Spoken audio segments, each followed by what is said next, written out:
The Castle of Shikigami series is one of my favorite shoot-'em-up franchises, but we've never seen a proper release of the original here in North America until now. But is this a shooter that is worth checking out today, or should it just be left in the past?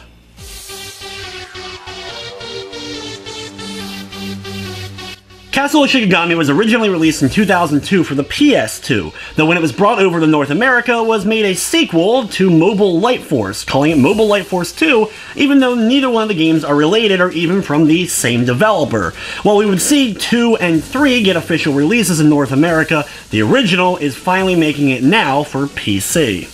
If you're unfamiliar with it, Castle of Shikigami is a bullet hell shmup, featuring 6 playable characters with their own distinct firing styles. The game takes place over 5 levels that are broken up into multiple parts each, usually with the second part just being a boss, but all 3 parts of each level contains a boss at the end of them. Along with each character's distinct firing style, they also have a magical attack that you can use by holding down the fire button, though thankfully here you have both a rapid fire button and a normal firing button, so that you can decide if you just want to hold it down and mow down enemy after enemy, or use that special attack. You also of course have bombs that will be able to stop all the bullets that are currently on screen, making you invincible for a period of time, and also do significant damage to enemies and bosses.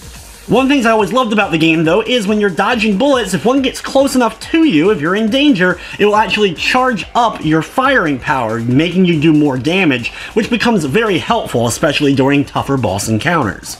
The game doesn't feature one hit, one death. Instead, you have each continue having 3 hits at your disposal. Once you get hit 3 times, though, then it's a game over, and you can choose to continue from where you left off if you would like.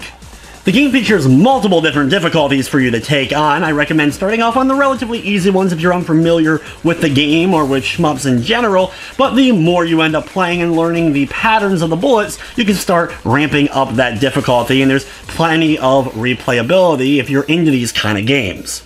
However, if you're more of a casual fan of shoot-'em-ups, there is only the 5 levels with the multiple difficulties, but no unlockable things or challenges or other modes for you to dive into. From the technical side of things, I didn't run into major issues as far as the game was concerned, but I did have a little bit of problems just starting the game as it would crash on launch when using Steam, but outside of Steam I was just able to go to the folder and boot up the exe just fine on my Windows 7 64-bit. The game says it doesn't natively support Windows 7, but it ran perfectly fine on my computer. Castle of Shikigami is available on Steam for $11.99. It does feature trading cards as well as Steam achievements. Overall, I'm thrilled that we're getting a release of the Castle of Shikigami game here on PC in 2017. I just wish there were some more options, maybe remastering a little bit, adding a few extra modes or some other things to really entice those that may just be casual shoot-'em-up fans.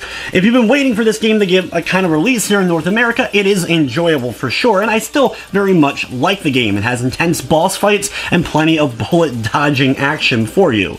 With everything said, I'm going to be giving this version of Castle of Shikigami a 7 out of 10. But anyway guys, it's going to wrap up this review. I'd like to thank you for watching, and of course I hope you enjoyed.